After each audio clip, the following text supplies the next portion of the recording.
I always thought keeping my head down was the safest way to survive in my house. My dad was the kind of man who didn't need to yell to make you feel small. One glare was enough. My mom tiptoed around him. My little brother shrank into himself, and me? I learned early that silence kept me out of trouble. But silence also meant letting him win every time. The breaking point came at a Sunday dinner. We were all crammed around the table at my aunt's place, passing mashed potatoes and making the usual small talk. For once, I let myself relax. My guard was down. That's when Dad decided it was the perfect moment to put me back in my place. He leaned back in his chair, smirk on his face, and said, "Maybe if you weren't so damn lazy, you wouldn't have failed math last semester.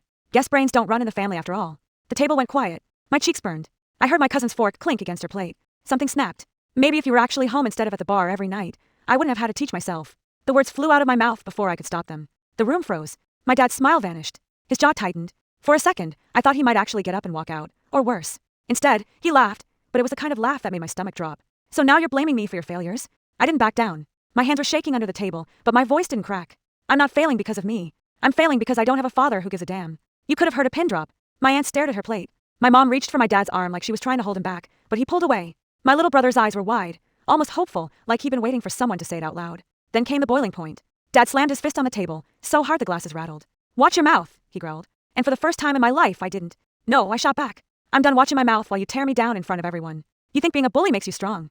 It just makes you pathetic." It was like the air got sucked out of the room. Nobody moved. Nobody spoke. My dad's face went red, and for a second I thought he'd explode. But then he didn't. He sat back, crossed his arms, and glared at me like I was a stranger. Dinner ended in awkward silence. Plates half full, no one making eye contact.